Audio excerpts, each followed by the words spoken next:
Vamos orar, agradecer ao Senhor porque estamos juntos aqui.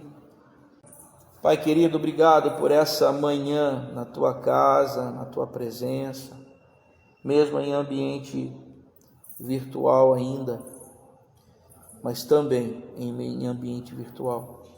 E colocamos diante de ti as nossas preocupações todas, nossas ansiedades, nossas carências. Derramamos em ti, Senhor, todas as nossas expectativas e colocamos em tuas mãos, Senhor amado, todas as coisas. E nessa manhã, em especial, a tua palavra, que queremos, Senhor, desfrutar dela, aprender com ela e sermos ministrados por ti. No nome de Jesus, nos ajuda, Senhor, e se conosco. Em nome de Jesus aqui oramos. Amém e amém. Glória a Deus. Gente, da semana passada a gente começou mencionando sobre a importância de falarmos do texto bíblico, além dos sentidos espiritualizantes, porque o texto bíblico ele tem uma perspectiva concreta, fincada na realidade das pessoas, e ele foi produzido dentro de uma realidade fincada na vida das pessoas, realidades essas que envolviam questões econômicas, sociais, políticas,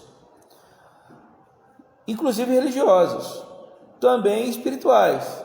Mas ao longo dos anos nós vimos durante muitas vezes uma tendência apenas de espiritualizarmos o texto, e isso às vezes gera alguns problemas, porque quando a gente espiritualiza demais o texto, nós temos a tendência de nos distanciarmos daquilo que de fato o texto queria dizer. Isso é um perigo, porque na medida em que a gente se distancia do texto, a gente esquece do que de fato ele queria dizer, certo? Então, dito isso, como a gente está começando a falar sobre uma coisa, até o próximo domingo nós vamos falar sobre o 31 de outubro, que é a reforma que a gente normalmente rememora como a reforma protestante, e aí hoje eu já vou falar um pouquinho mais sobre ela. Nós usamos isso no domingo passado para começar vamos dizer assim, fazer uma introdução sobre o que foi de fato a reforma protestante. E aí a gente começou falando sobre isso, o que era a palavra, o que de fato ela queria dizer, e como ao longo da história, e eu dei alguns poucos exemplos de como a gente faz leituras espiritualizantes do texto e esquece algumas coisas bem presentes, bem marcantes no texto. Ok? Pois bem, dito isso, gente, hoje eu preciso que você deixa eu até abrir aqui a minha biblinha. Abra comigo, por favor,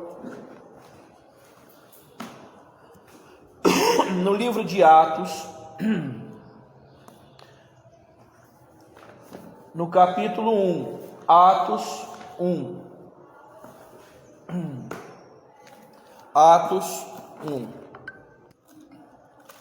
Eu quero começar com você, e hoje o meu roteiro vai ser mais ou menos o seguinte. Qual o roteiro que eu quero trabalhar com vocês hoje? A partir do texto que está em Atos, nós vamos fazer um fio histórico até, vamos colocar assim, o momento da reforma, ou o momento das 35 teses de Lutero, 1517. Então a gente vai fazer um fio do ano 1 ao ano 1517. Eu não vou fazer aqui minudências, eu vou apenas passar de uma forma bem rápida, para que a gente compreenda o todo. E aí, se você quiser minudências, a gente pode depois te passar alguns links especiais. Inclusive, gente, eu não esqueci, tem um link que eu mencionei na semana passada sobre a expectativa dos Messias do primeiro século. Eu estou com o link aqui, assim que eu terminar eu já mando o link para vocês poderem assistir depois, tá bom? Eu tinha comentado com vocês que no primeiro século, próximo daquele período, havia uma esperança de que o Messias viria naquele momento. E aí isso inclusive não estava presente somente no meio judaico, estava presente no meio romano, grego, e o pessoal estava esperando que viesse alguém realmente top para mudar aquela situação. E eu vou mandar um link de um historiador, de um arqueólogo, ele é de outra denominação, mas assistam sem medo, tranquilo, porque ele é bem fincado no texto e bem fincado na história, muito interessante. Eu vou mandar para vocês assim que terminar, tá bom? Então, se vocês quiserem depois alguma minudência da coisa, eu também mando um linkzinho para a gente entender o que de fato foi no miúdo a Reforma Protestante. Hoje, eu quero passar com você, do ano 1 até 1517, o que? Em que momento a igreja ela se desgarra, o cristianismo se desgarra do judaísmo, e o que aconteceu com uma e o que aconteceu com outra. E vocês vão ver por que uma se manteve, vamos dizer assim, coesa em termos de texto, ensino e uma série de coisas, e o cristianismo, por sua vez, ele descambou para coisas absurdas e serviu para legitimar práticas esquisitíssimas, né? Completamente fora, sem conexão com o texto bíblico. E eu vou passar um pouquinho disso para vocês, tá certo? Bom, dito isso,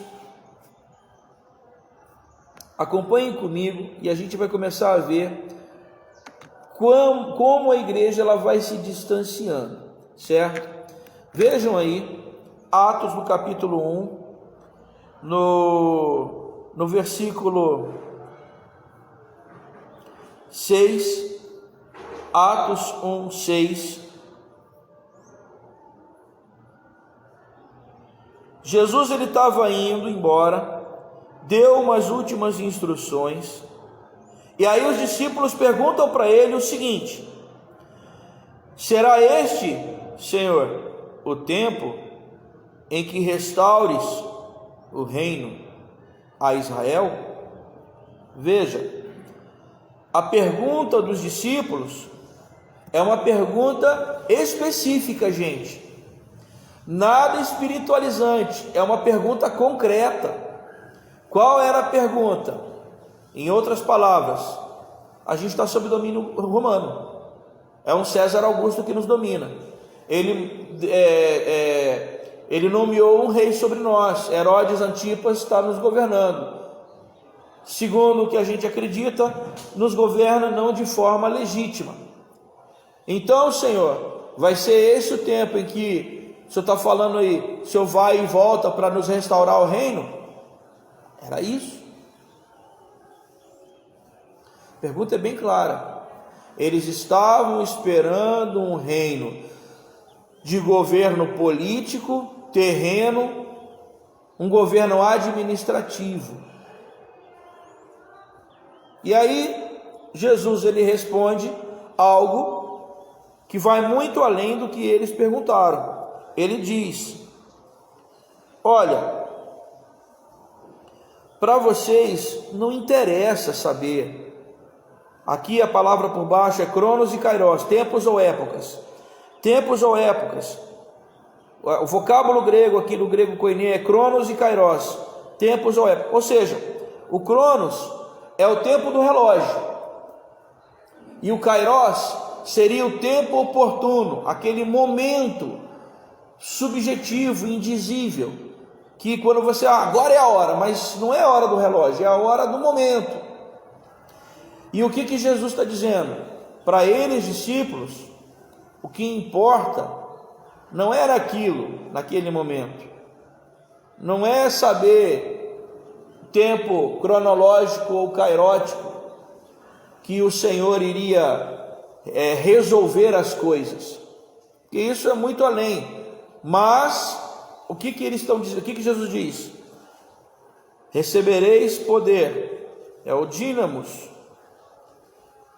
ao descer sobre vós o Espírito Santo, e ser-me-eis minhas martirel, testemunhas, em Jerusalém, Judéia, Samaria, até os confins da terra. Dito isto, Jesus foi elevado aos céus. O que Jesus está dizendo? Olha, essas questões grandes, eu vou me aventurar a dizer aqui, essas questões geopolíticas, históricas, grandiosas da humanidade, deixa que Deus, que é o Senhor da história, resolve. Contigo, com vocês, o que importa? Recebam o dínamos, o poder do Espírito Santo, e no dia a dia caminhem para serem as testemunhas, as mártires dessa palavra, dessa mensagem que eu estou dando para vocês, deixando com vocês. E a partir daqui começa a pregação dos discípulos em torno de Jesus, falando de Jesus. No capítulo 2 de Atos, olha aí, você vê que eles estavam numa festa judaica, versículo 1, ao cumprir-se o dia de Pentecostes. Pentecostes, uma festa judaica, tá certo? Uma festa judaica. Então nós estamos aqui lidando com uma igreja nascente, oriunda do judaísmo. Gente, nós estamos lidando aqui com judeus convertidos, judeus que creem em Jesus.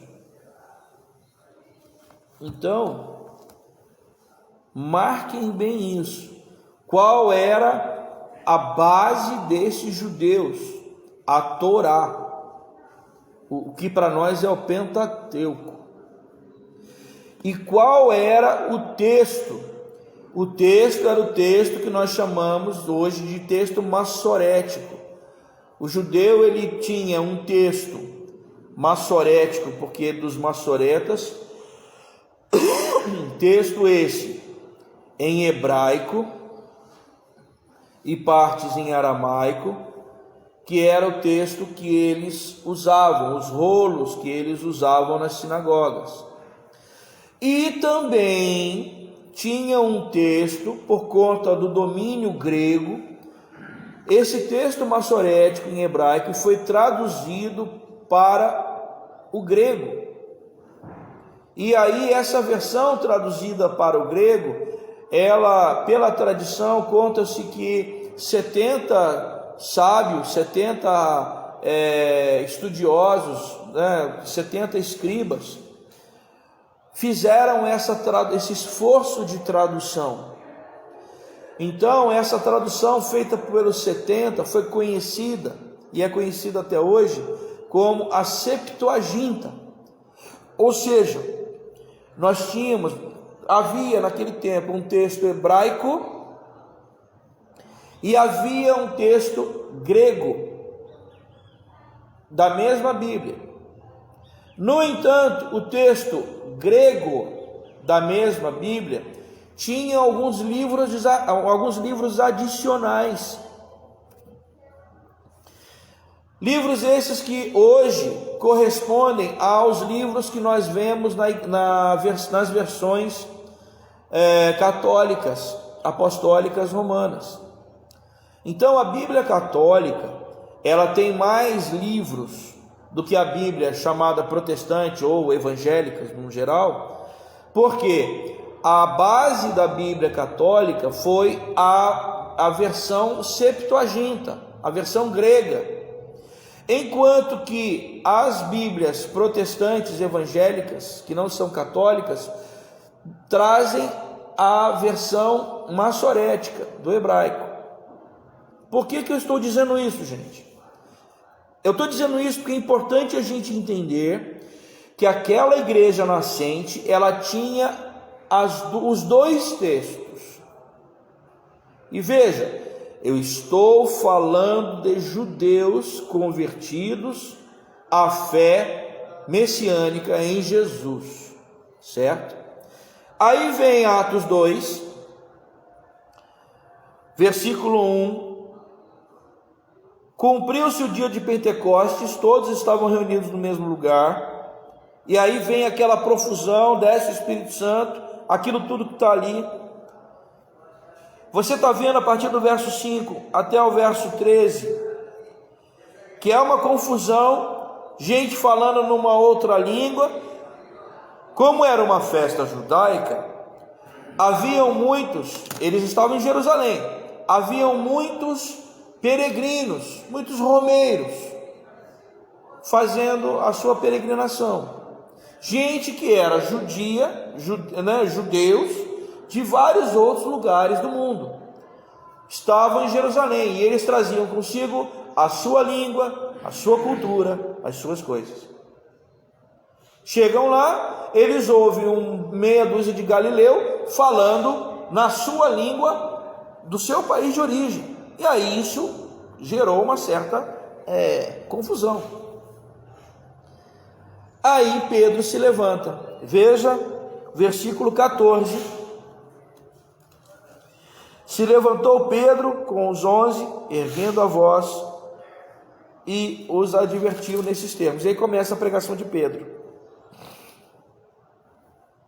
No versículo 37 do mesmo capítulo, olha aí comigo. Diz que eles, ouvindo essas coisas,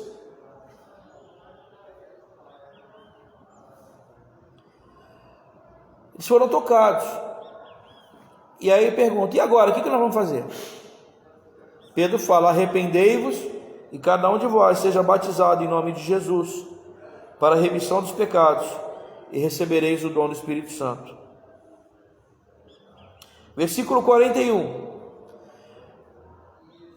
Os que aceitaram a palavra foram batizados, e naquele dia houve um acréscimo de quantas pessoas?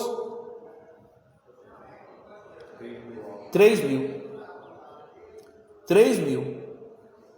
Ou seja, nós tínhamos os 11, nós tínhamos cerca de 120 junto com esses 11, versículo 15 do Atos 1.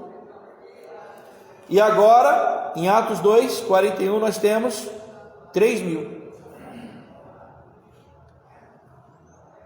Desses 3.000 que aceitam essa palavra, certamente tinha 3.000 daqueles romeiros, peregrinos, que iam voltar para os seus lugares de origem. Então a igreja começa ali. Tinha gente que morava em Jerusalém, tinha peregrino, tinha romeiro e tal. Aí, olhe comigo, capítulo 2,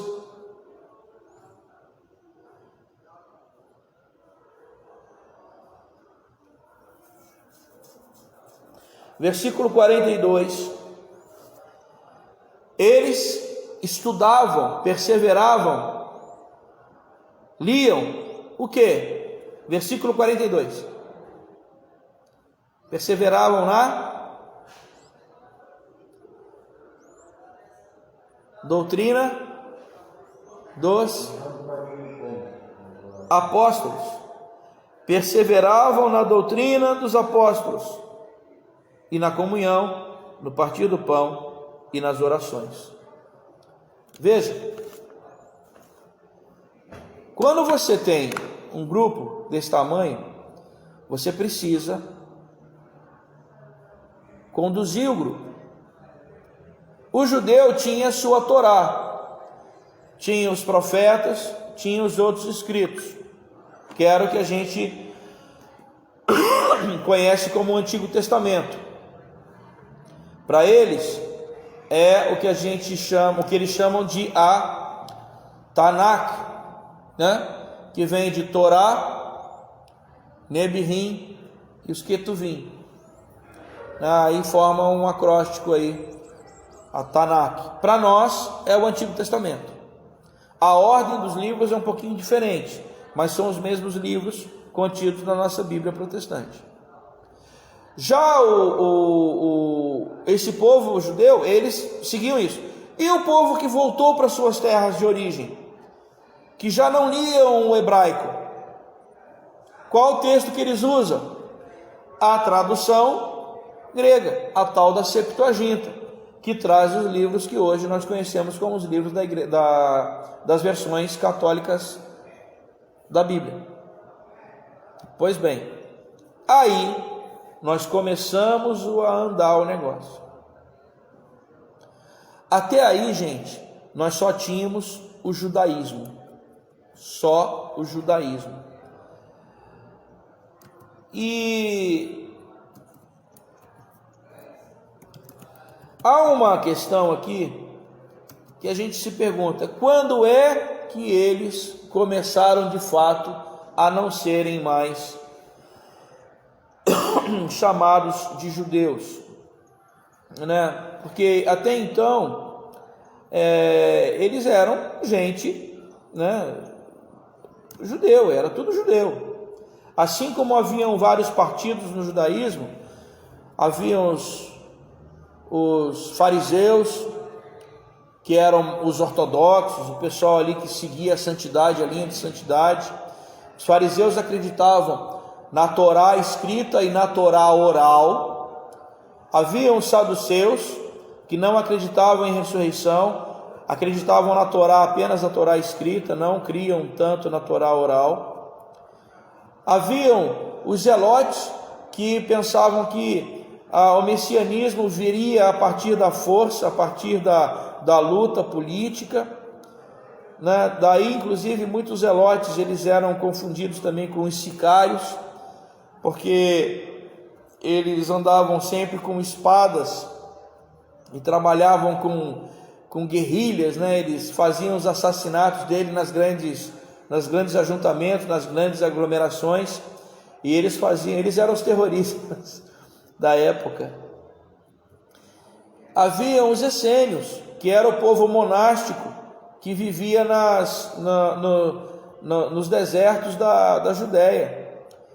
Inclusive, gente, quando se fala, não sei se você já ouviu alguma expressão, os manuscritos do Mar Morto ou os manuscritos do deserto da Judéia, muitos deles foram atribuídos a esses monges, a esses essênios. Então, quando alguém, gente, fala que o judaísmo ele também tinha partido, é disso que a gente está falando. E aí, esse pessoal que veio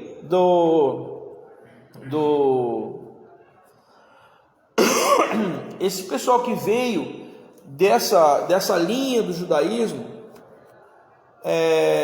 oriunda da crença, da fé em Jesus, eles começaram como mais um partido do judaísmo.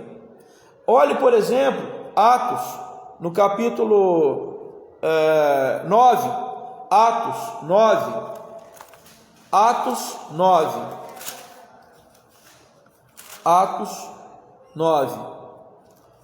no verso 2, Atos 9, 2,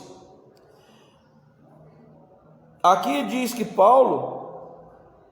Saulo, né, ele pediu cartas para as sinagogas de Damasco, para que, caso achasse alguns que eram do caminho, olhe a sua Bíblia aí, veja se a palavra caminho aparece com C maiúsculo.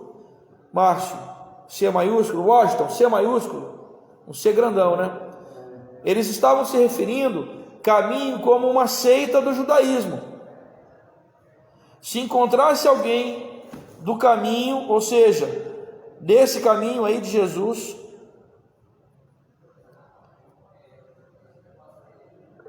né? C maiúsculo, isso mesmo, Keila, C maiúsculo. E aí, gente, essa é a diferença. A crença em Jesus estava já sendo, como é que fala?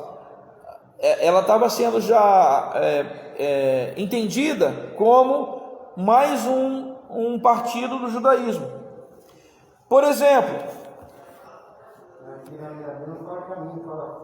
seita, né? Legal. Atos 19, 23. Atos 19, 23. Abre comigo, por favor. Atos 19, 23. Veja aí.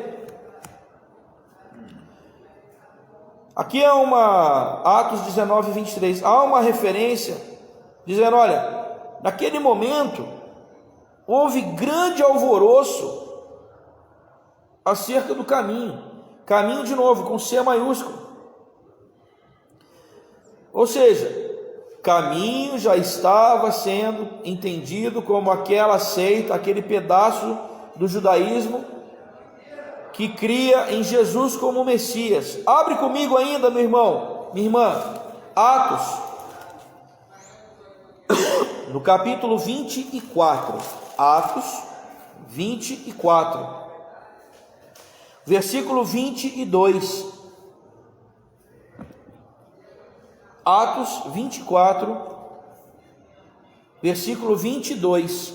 Atos, capítulo 24, versículo 22. Veja, aqui é um governante que, querendo conhecer mais acuradamente as coisas com respeito ao caminho, aqui adiou a causa porque eles iam julgar Paulo, né?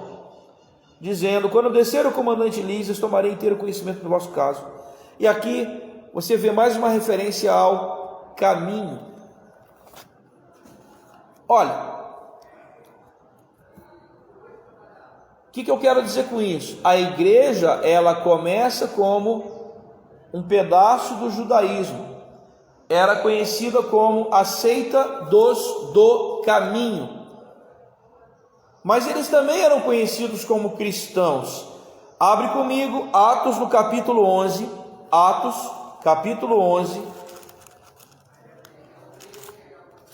verso 26. Atos 11, 26. Atos 11, 26.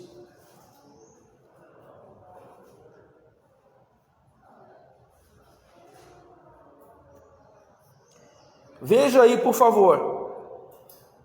Tendo-o encontrado, levou-o para Antioquia. Durante todo um ano se reuniram naquela igreja, a igreja de Antioquia, é aqui a Antioquia da Síria, e ensinaram a numerosa multidão. Em Antioquia, os discípulos foram chamados pela primeira vez como cristãos. Veja, essa expressão cristão, ela acontece em Antioquia da Síria. Aqui eu chamo a sua atenção para um detalhe. Quando você fala a palavra, a gente fala Jesus, Cristo, o Messias, tal, na verdade você, em hebraico, a expressão ungido, porque a profecia falava do ungido. No hebraico, a palavra ungido é Meshia. Então é ungido. E no grego é Christos. Então, se em Antioquia eles foram chamados cristãos a primeira vez, qual é a suposição? A suposição é que eles falavam provavelmente o grego, na sua forma comum, o grego koiné, e aí eles não falaram que era a seita do Messias, mas era os cristãos, porque era de Cristós. Dito isso, gente, eu quero chamar a sua atenção para algumas coisas, é um fio que eu preciso fazer contigo a partir de agora. No final do século I, do século I, início do século II, houve no final do século I, entre os anos 67 e 70, aconteceu o que a gente conhece como a Guerra dos Judeus, onde as tropas romanas, houve um levante, uma efervescência louca naquele tempo, naquele período, naquele momento, naquele lugar. Houve um levante dos judeus contra Roma. As tropas romanas circundaram, sitiaram a cidade. Vocês sabem que naquele tempo as cidades eram muradas. Coisa essa, cidades muradas, elas se estenderam, gente, até o fim do feudalismo, Idade Média dentro, né? Esse período, nessa configuração, foi um período tão antigo, tão longo, né? Que ele, na verdade, ele só começa a mudar quando da Reforma Protestante. Eu vou falar um pouquinho sobre isso. As cidades, elas eram cercadas, muradas, de modo que à noite os portões eles eram fechados e de manhã eles eram abertos. Se tivesse perigo, eles permaneciam fechados. Ninguém entra, ninguém sai. Então, não entra comida, gêneros, víveres, materiais, enfim, não entra nada. E não sai. Não sai o lixo, não sai os mortos, não sai, enfim, as coisas que precisam sair. Tudo fica lá dentro. Aí, enquanto está tudo fechado, tudo sitiado, você vai consumindo a comida lá dentro. Chega uma hora, acaba a comida. E aí, Flávio Joséfo, ele comenta, numa obra chamada A Guerra dos Judeus, que o Franklin tem, quem quiser pede emprestado para ele. O Israel também, aqui da comunidade, também tem essa obra. Talvez você encontre, ele está falando assim para a gente, talvez você encontre essa obra em algum formato aberto, em outro idioma, vê na internet. Mas há um trecho desse pedaço que eu estou falando, numa obra chamada E a Bíblia Tinha Razão, do Keller, se não me engano. E a Bíblia Tinha Razão. Há um apêndice que traz um breve relato por Flávio Joséfo daquele período da Guerra dos Judeus. Gente, pensem no horror, no inferno, de famílias literalmente assarem os filhos mais novos por conta da fome. Foi, gente, enfim, eu não vou falar sobre isso aqui, mas o que eu quero dizer foi, de 67 a 70, houve o sítio. No ano 70, Roma consegue invadir a cidade, invade a cidade, e depois da carnificina, ela queima a cidade, queima o templo, destrói o templo em Jerusalém. O que era o templo de Jerusalém? Era o centro da religiosidade judaica. Então, a partir daí, já não tinha lugar nem mais para fazer a adoração, receber dízimo, cumprir os sacrifícios, não tinha mais, porque o templo foi destruído. E aí os judeus se dispersaram. Como é que você dispersa com aquele mundo de partidos, cada um falando uma coisa? Aí começam os problemas. Por isso, no final do século I, início do século II, os judeus, um grupo de escribas da linha dos fariseus resolve fechar o que a gente chama de cânon hebraico. Fecham o cânon hebraico, o cânon, ou seja, o número de livros que da Tanakh deles, que para nós é o Antigo Testamento. Fecham o número de livros e dizem: a partir daqui não mais, são só esses. E resolvem compilar, trazer da tradição oral para o texto escrito, toda a tradição oral da Torá. Porque os fariseus acreditavam, como acreditam até hoje, que quando Deus dá a Moisés as tábuas da lei, ele as dá escritas. Mas ainda havia um sem número de tradições, de ordenanças, que Deus dá a Moisés, e Moisés, ao longo dos 40 anos, passa ao povo, que era tradição oral, ensinos orais. Esses ensinos orais, no século II, eles sentam e compilam, e criam, e essa compilação ela é chamada de a Mishnah. Então eles tinham o texto fechado da Tanakh, do Antigo Testamento, e a Mishnah, tradição oral colocada vamos dizer assim, no papel, tá? Papel entre aspas. Qual foi o texto que eles resolveram fechar? O da Septuaginta ou o massorético? O massorético, do judeu em hebraico. Por quê? Quem estava usando o texto grego? Os cristãos. E aí o judeu que queria se dividir, se separar desses cristãos, desse pessoal do caminho aí, esse povo louco, que acreditava nesse Messias chamado Jesus, o que eles fazem? Então a Septuaginta vocês usam aí à vontade. Nós vamos ficar com o texto massorético. Ficamos com o texto massorético, fechamos o texto massorético, fechamos a nossa Mishnah, e a partir daí nós vamos seguir a nossa vida, e vocês cristãos seguem a vida de vocês. Até aqui, estamos acompanhando o raciocínio?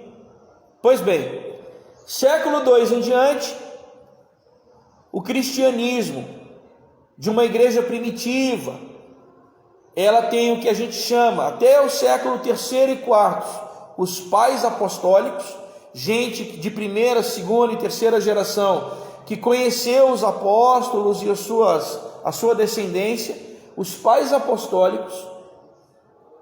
E esses pais apostólicos, eles, vamos dizer assim, eles trabalham o que a gente chama de os fundamentos das doutrinas. E olha, gente, não pense vocês que foi um negócio tranquilo, coeso, sossegado. No começo da igreja,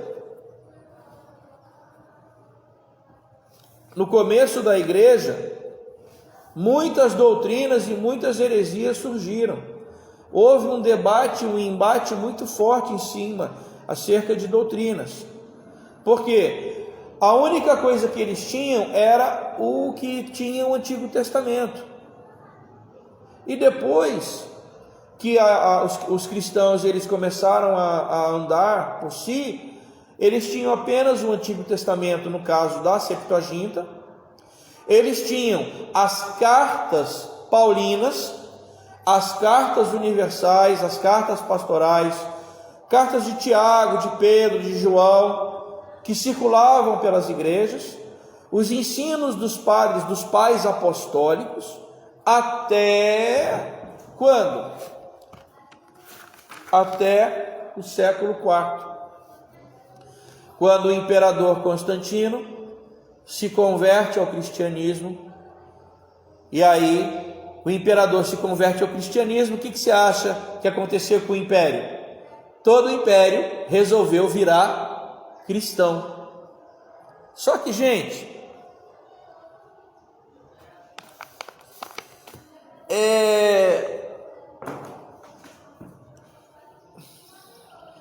não pense você que todo mundo se converte junto com o imperador. O que acontece é que se o imperador é cristão e a minha fé é pagã ou diferente, eu tenho que dar um jeito meu de transformar a minha fé pagã e diferente aceitável aos olhos do imperador. Então esse fato de dizer que todo o império vira cristão tem que ser colocado entre aspas. O império virou cristão nominal. E aí uma série de doideiras foram colocadas no meio, doutrinas as várias foram colocadas no meio, de modo que até a queda do Império Romano, essa igreja, né, ela ganha um corpo doutrinário, suas práticas e pá, até chega ao fim do Império Romano.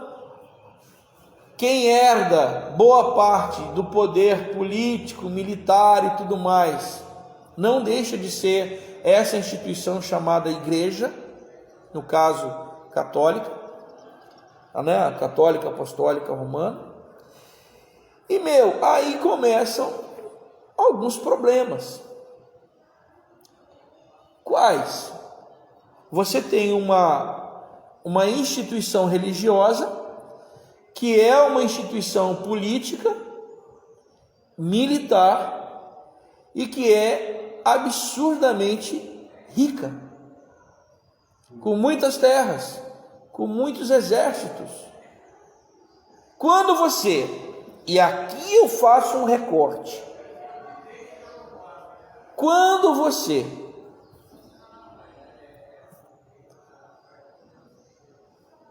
compara isso com a Bíblia, ou principalmente com aquilo que Jesus foi e representou, veja, Jesus quando entra em Jerusalém para se entregar literalmente, ele entra montado em cavalo, ele entra montado num jumento, ou seja, Jesus não era alguém que falava de exércitos, de guerras, de poder à base da espada. Quando a gente olha para isso e vê o império rico e olha para Jesus, há uma discrepância, porque Jesus, ele diz, não coloque, você não pode ter dois senhores, ou você vai obedecer a um e odiar o outro. E aí ele fala, você não pode ser servo de Deus e servo de Mamon ou das riquezas.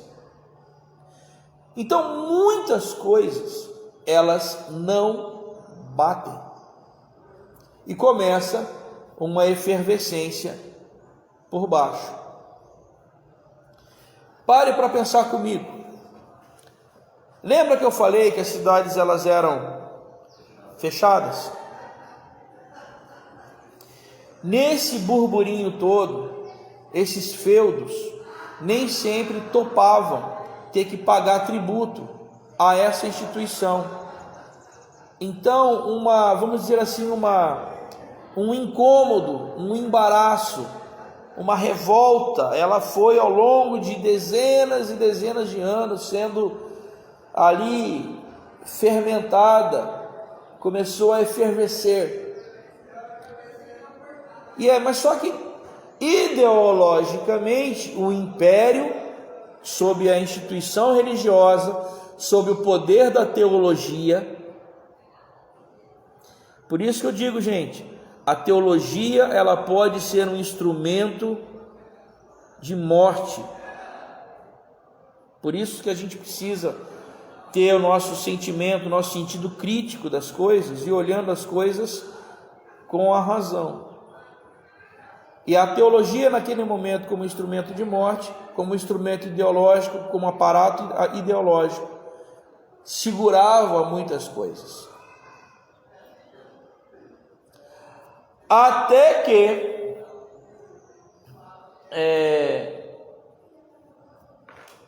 vem um monge católico numa cidadezinha esquecida da Alemanha. E por um momento das festas,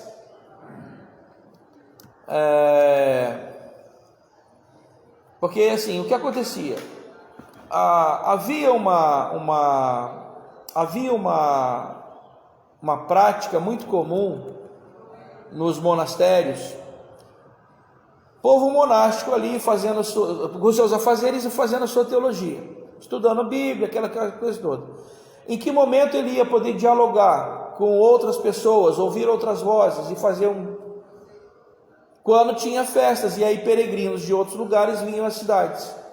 Então era prática comum a porta dos templos, em dias de festa, quando viriam peregrinos, você afixar temas para estudo e debate. Isso era prática comum. E em outubro de 1517, esse Martinho Lutero, na Catedral de Wittenberg, ele coloca as suas 95 frases para serem discutidas. Eu vou mandar as frases, eu vou mandar para vocês o arquivo, tá bom? Em PDF. No final também, tá? E aí, essas frases, elas reverberam, porque elas vão de encontro a aquilo que aquele pessoal dos feudos estava precisando para quebrar ideológica e teologicamente a ideia de que era aquela instituição religiosa dada por Deus para dominar. Então, o que acontece? Lutero foi sim alguém que de dentro da Igreja Católica, que até aqui não tem esse negócio de... Ele era padre. Ele expõe algo para ser discutido e debatido dentro da Bíblia. Os peregrinos vêm, leem as teses, retornam aos seus feudos de origem, aos seus lugares de origem.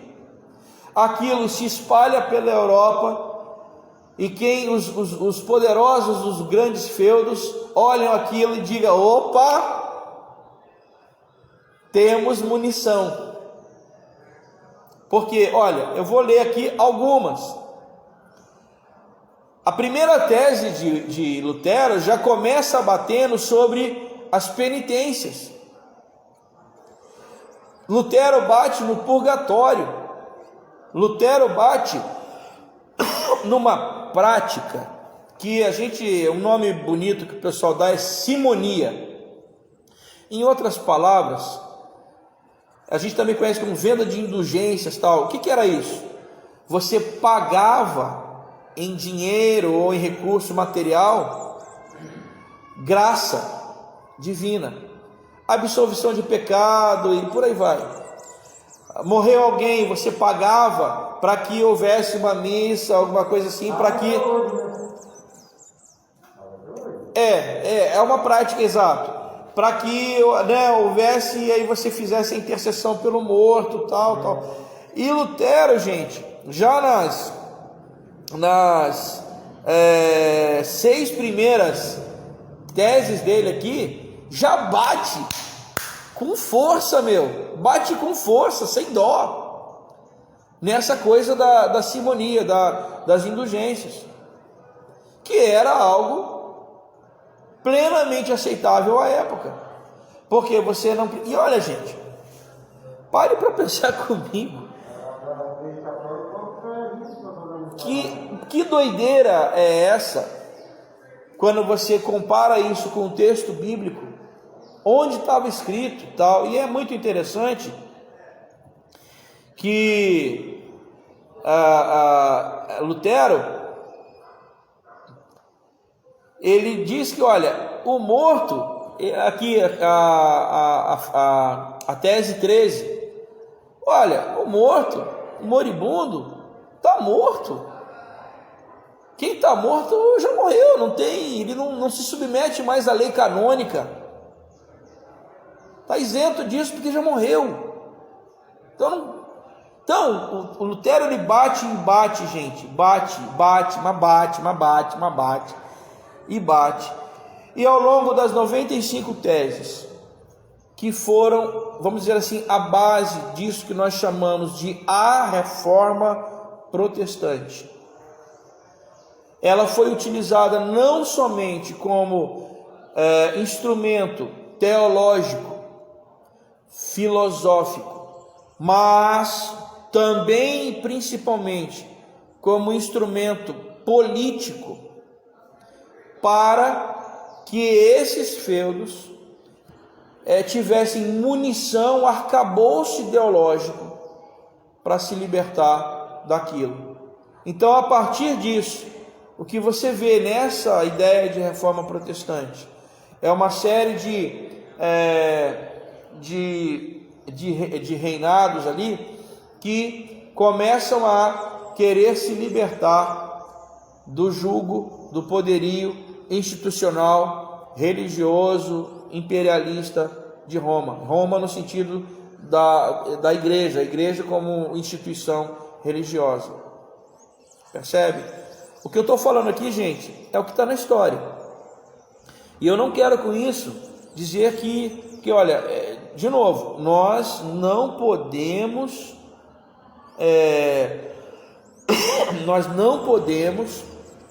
pegar o que aconteceu, transpor hoje em 2021 e a partir de a Igreja Católica, gente, uma coisa é a Igreja Católica no ano 2021, com o Papa Francisco, com tudo que ela representa, né? Outra coisa era o que se vivia há séculos atrás. Nós estamos falando aí, gente, de não é verdade, eu acho, é verdade. Tanto que então a gente não pode, gente, por favor, não faça essa correlação. Nós estamos aí distantes disso. Nós estamos distantes disso 500 anos. Então, gente, por favor, tá? Mas o que é importante é que a gente entenda que a Reforma Protestante, ela foi uma espécie de pedra de toque para que houvesse libertação ideológica, teológica, filosófica, com consequências políticas, econômicas e sociais, para todo um marco na história. Isso realmente foi um marco na história, tá certo? Por hoje, gente, eu preciso encerrar aqui. Tá, já está dando quase 60 minutos que eu estou falando. E o que eu quero, eu vou passar para vocês o link da aula passada, vou passar para vocês as 95 teses, tá? E no domingo próximo agora, eu vou estar em...